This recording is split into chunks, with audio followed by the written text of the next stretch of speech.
Welcome back to another episode of Mons Overland Adventures. In this series we head off to Victoria's high country for a 2-week trip. We left Adelaide with the intention of stopping for one night along the way.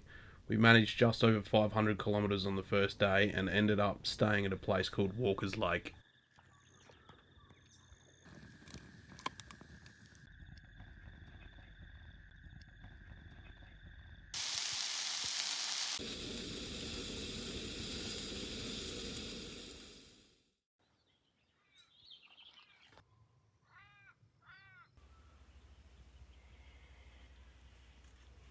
The next morning we continued heading east, eventually making it to Beechworth.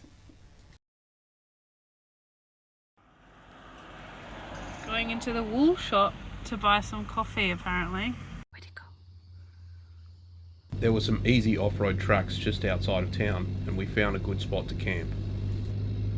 This was definitely the warmest camp of our trip. The weather here was perfect.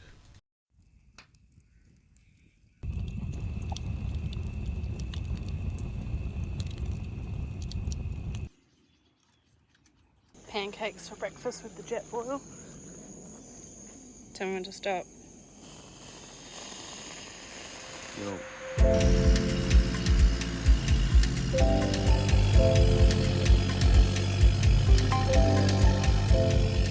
From Beechworth we decided to head south and make our way to Dargo with the intention of doing some tracks on the way.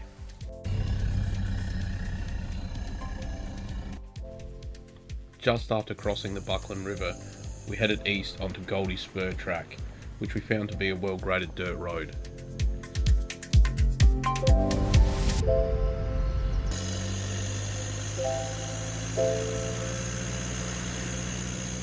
Before long we decided to turn off and tackle the Yarrabuck track, which would lead us south into the mountains.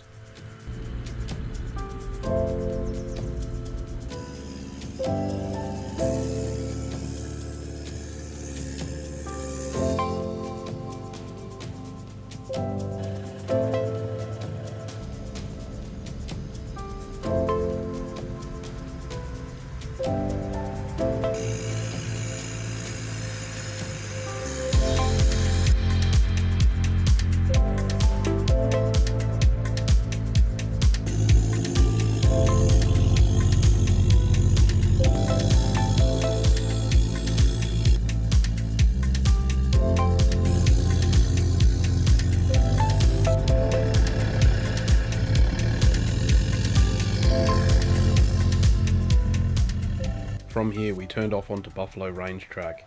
We needed to get to the other side of the national park before setting up camp, as there is no camping in national parks with pets.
Last night we were driving for ages into the dark trying to find somewhere to camp and couldn't find anywhere because it was just all track. About to give up hope, and then all of a sudden we just came across this clearing with a fire pit, and it's kind of like on the other side is a little creek down there.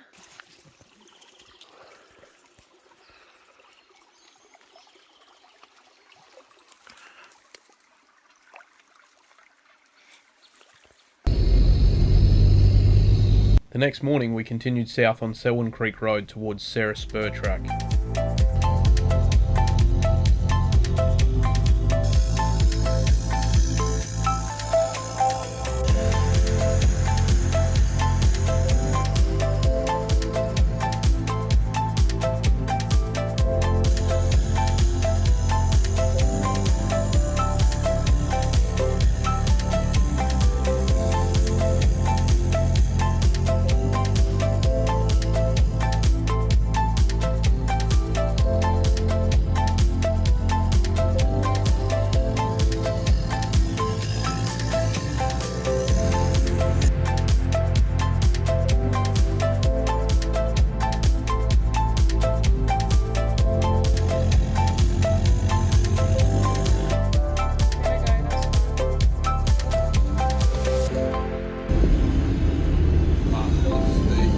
Looks like nothing on camera, but it is fucking steep.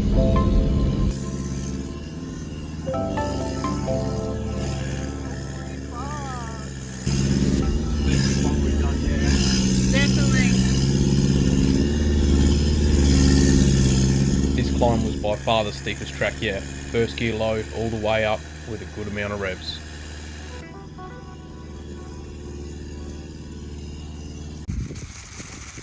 Alright, so we're going to try slow cooked beef cheek in the travel buddy, and it calls for flour to be dusted. So we're supposed to be using ground wheat, but instead we're using minced up potato chips.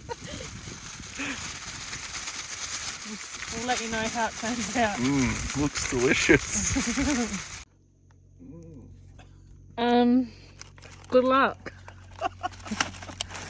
See you soon.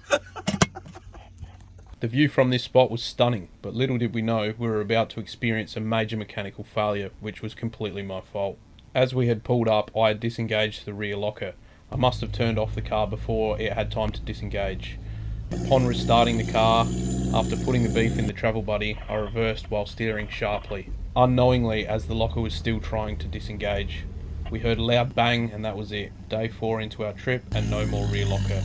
From here on we will refer to this stop as the meat locker experience.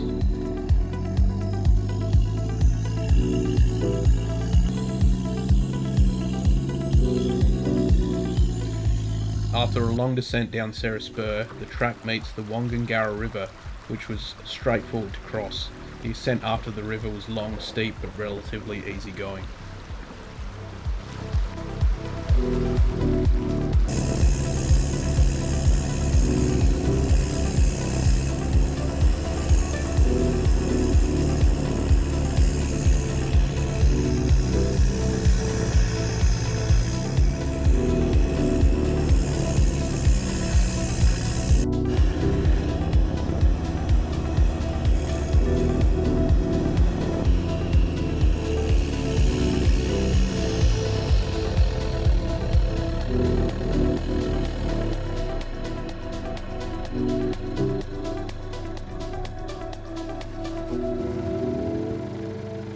So it's hard to see because it's a bit hazy, but we've just come from the track right on top of that mountain there, and we're about to keep going up this track here right up to the top there.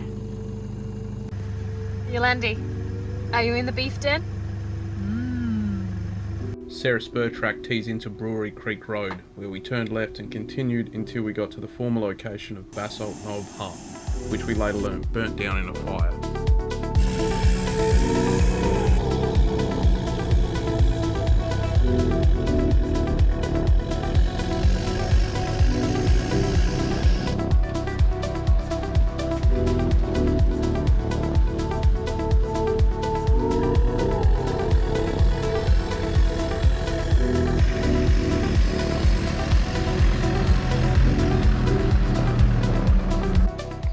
So you can hear there's a river down there that we just crossed, and we're driving along starting to look for camp spots. Saw this sign, Whiskey Bottle Flat, so we're setting up down there.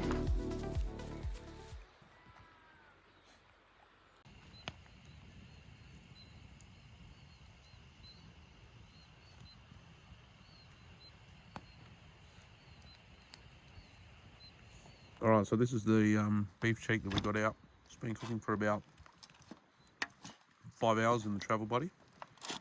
It looks pretty tender. So we're going to turn this into nachos.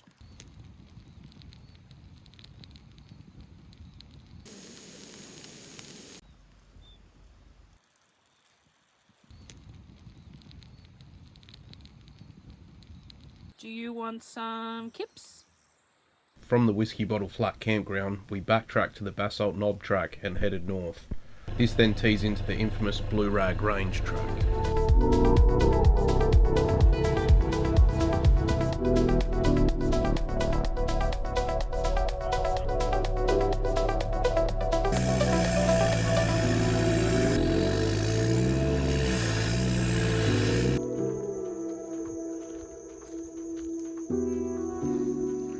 The baby sticker.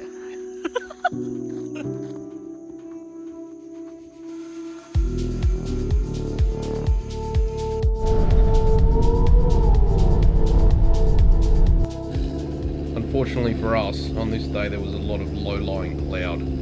The view from the top of the Blue Rag trig point will have to wait for another trip.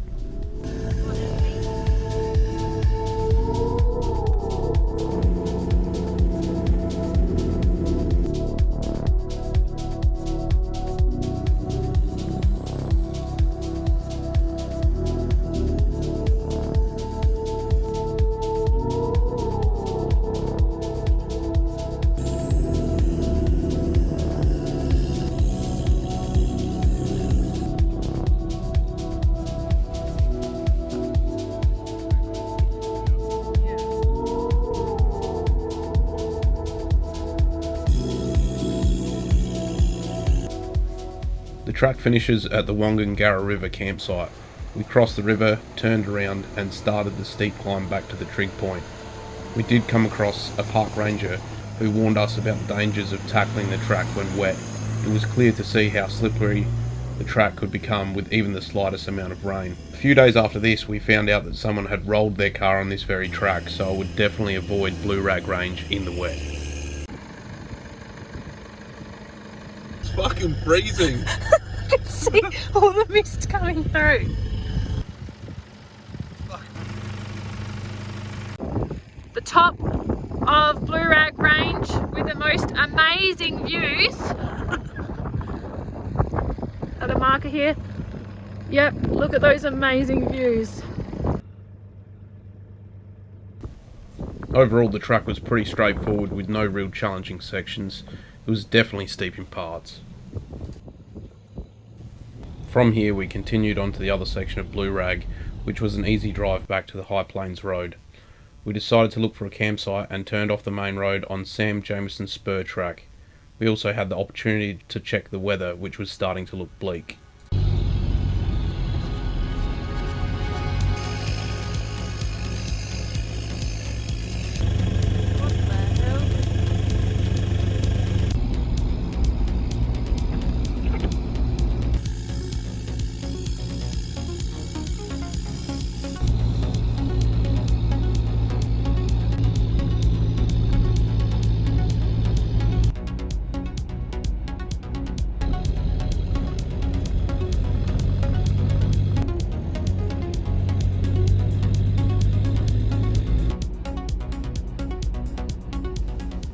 It wasn't long before the bush started to close in and we came across some obstacles blocking the track, nothing the reciprocating saw couldn't handle.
That night we had just finished dinner and out of nowhere it started pouring with rain. We packed up what we could and took shelter in the rooftop tent. In the morning we tried to pack up between downpours but still ended up getting pretty soaked.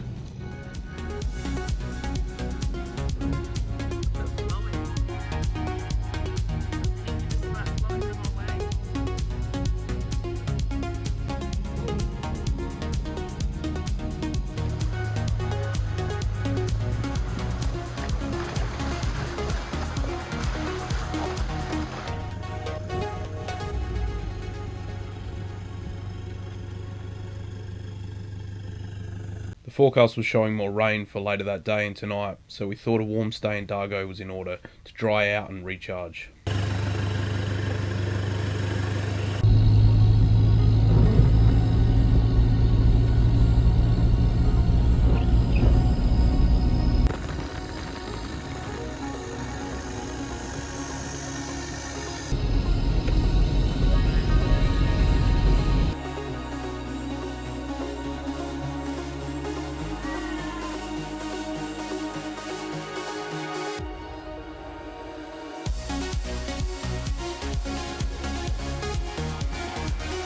Do you want belly bread or what?